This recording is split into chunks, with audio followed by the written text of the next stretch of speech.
Some Canadians just downright don't like Justin Trudeau anymore. We saw the Republicans, the Conservatives, take the entire House, right? We saw Donald Trump win a very ferocious election, and it seems like Canada is very much on board with America, and they're like, hey, we're tired of what the Liberals are doing to our country. He makes it sound like it was some type of accident that happened and someone just ended up paralyzed.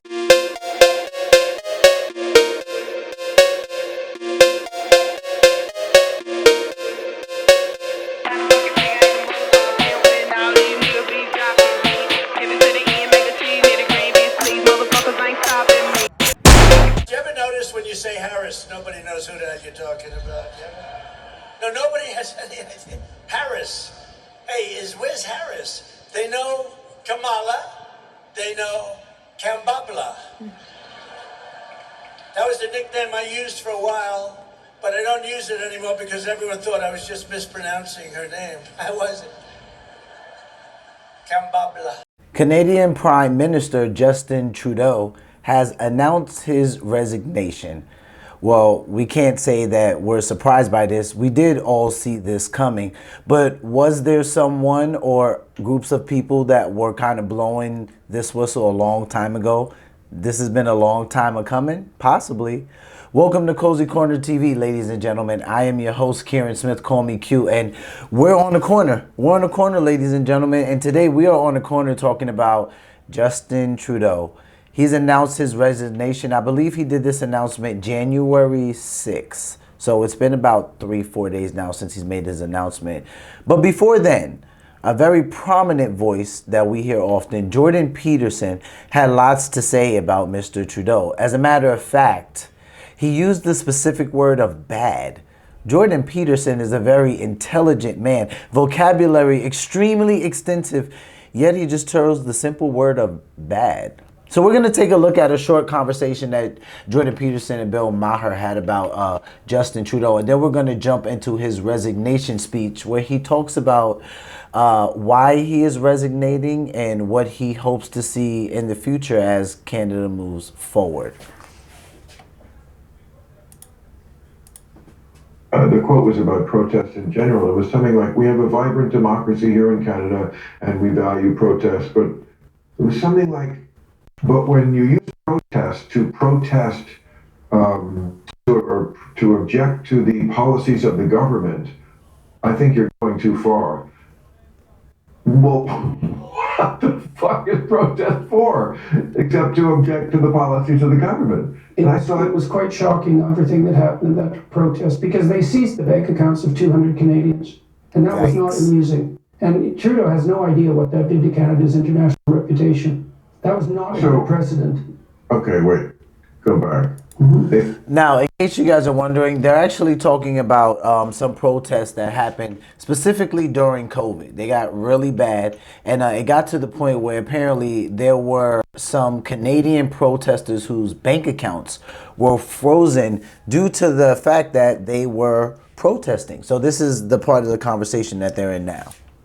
They seized the bank accounts of what people who were in the protest. They seized some bank accounts of some people who only sent money to the protest, like through Give, Send, Go, and GoFundMe and so forth. Wow. So, I see. So even people who sent money to protesters through maybe like a GoFundMe account that had been set up, even those accounts of those Canadian accounts were frozen. Okay, that's just out of pocket.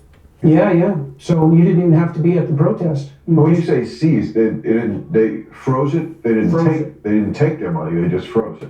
So they froze their credit cards. They froze their mortgage payments. They locked them out. So they locked them out of the financial system. That is creepy. It's really bad. That's crazy. In fact, one of the banks actually apologized. There's 5 big banks in Canada, and one of them actually apologized for doing it eventually. They all should have apologized, but one did. Yeah, it was really bad. It was shocking. Canadians aren't sufficiently shocked about it, partly because they don't really understand what that did to Canada's international reputation.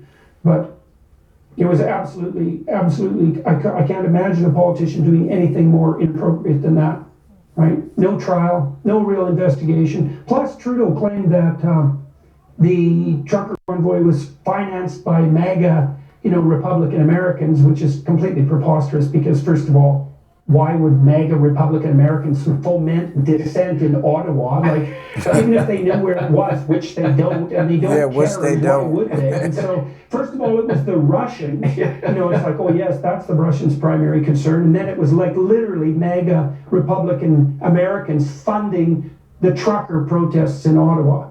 It was so. And they were protesting vaccine mandates. Yeah, essentially, but they were protesting the lockdowns more broadly, right. I would say, yeah.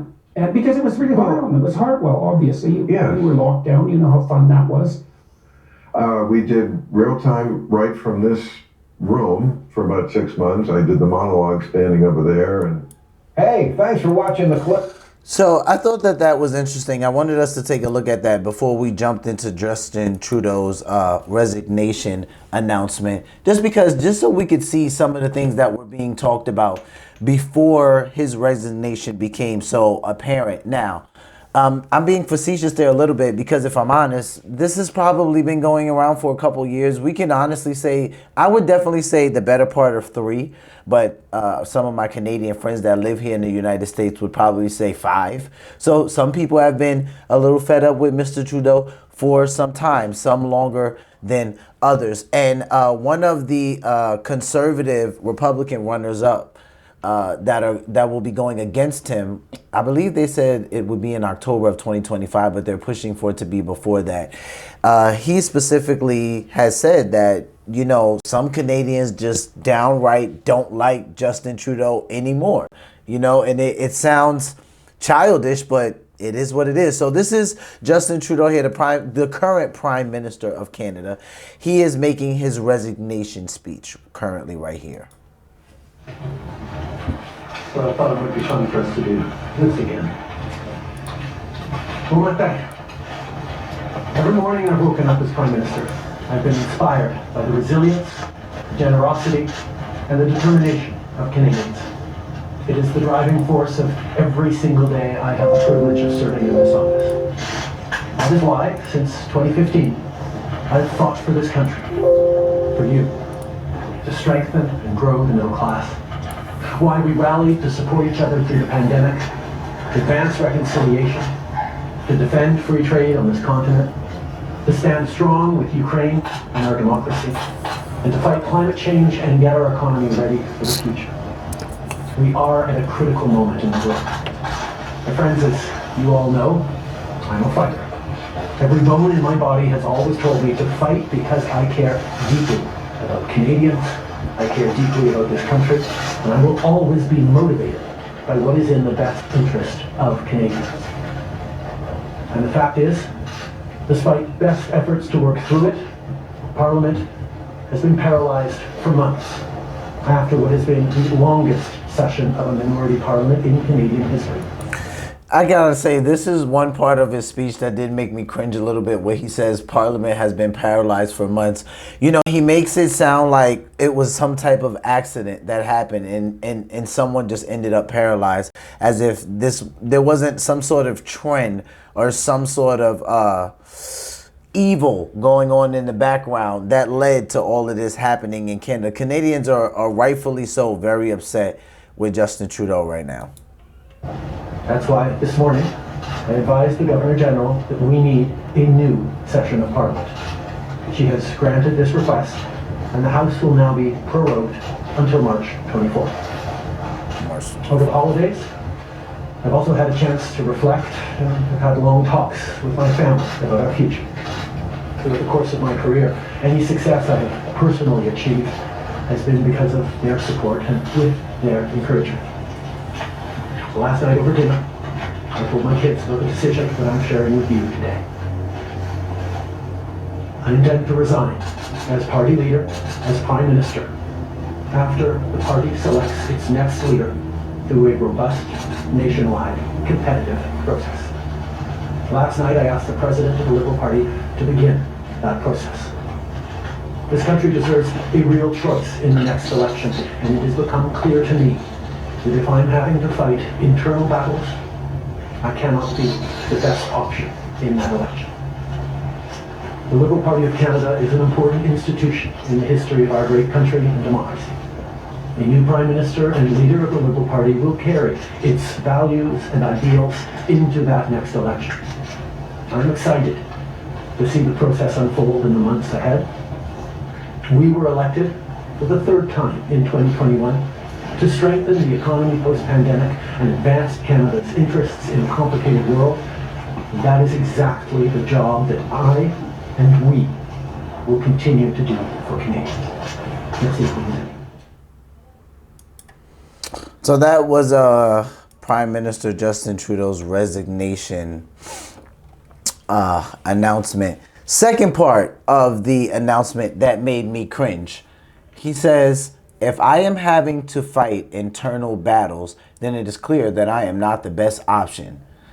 Internal battles? I was like, wow, this is the best he can come up with. So, okay, so we're not going to be honest. We're just going to come with the internal struggles and say, hey, because I got some personal things going on, I'm not your best option. I'll be honest. Pierre Poilievre, he had something to say about Justin Trudeau. As a matter of fact, I hate flies. When I find you, you're dying. But as a matter of fact, he said that Justin Trudeau is a lame duck. That's what he called the Prime Minister of Canada. So if we look at some things like why Mr. Trudeau has been under pressure to quit his job and or resignate, it says, once the rising star of global progressive politics, Trudeau saw his approval ratings drop to a low of only 33% last year.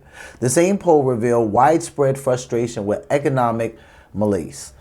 Like many leaders in the West, Trudeau suffered under record inflation, high food prices, a domestic housing crisis, which saw house prices in some areas jumping by 30 to 40% in recent years, has deepened resentment with the government. Political scandals during a long tenure have not helped either. Okay, Mr. Trudeau, so you're going to call your political scandals internal battles? Okay. Trudeau was reprimanded in 2017 for accepting gifts including holidays and private helicopter flights, skipping out on the country's first National Day of Truth and Reconciliation for a surfing vacation, and revelations that members of his family were paid hundreds of thousands of dollars by a charity to which his government recently awarded a substantial contract also harmed his reputation. So why is this happening now? Well, under federal law, an election must happen by October 2025. But in recent months, members of Trudeau's Liberal Party will have been assessing whether it would be time for the leader to step aside and bring in someone new. Last year, nearly 24 backbench Liberal MPs, members of Parliament, signed a letter calling for the Prime Minister to step down or face the possibility of a crushing defeat. But it was not until mid-December when his stalwart deputy, Chrystia Freeland, left dramatically, criticizing the Prime Minister publicly and questioning whether he could handle a second Donald Trump term. Days later, Liberal lawmakers from Atlantic Canada, Ontario, and Quebec said it was time for a new leader. So how is Trump involved in all of this? How is America playing a part in any of this and what's going on in Canada? Well, the U.S. President-elect's America First economic nationalism includes a threat of 25% tariffs on Canada. Freeland has warned that Canada, which is the U.S. biggest trade partner, needed to take that threat extremely seriously. Trump has mocked the Trudeau by calling him a governor, not a prime minister, of the great state of Canada, suggesting it is a U.S. state and not a sovereign country. However, Freeland's pointed comments on Trudeau's ability to deal with Trump may be part of a more domestic play for power. She has been tipped as a successor to run for the Liberal Party if Trudeau were to step down. So it's interesting. There hasn't been some talk about Canada being the 51st state of the United States, and it's hilarious. It's a running joke, but Trudeau and honestly Pierre Poilievre, they don't find it funny either. But I think it's hilarious that Donald Trump just constantly hint towards that. He says, what a powerful nation it would be. So what happens now? Well, Liberal lawmakers were due to meet on Wednesday to discuss whether Trudeau's future would be tenable. Trudeau's announcement on Monday that he plans to step down after the party chooses a replacement was seen as preempting that meeting. In the same speech, he announced he would suspend parliament until the 24th of March, which will give his party time to choose a new leader. So when will it be an election?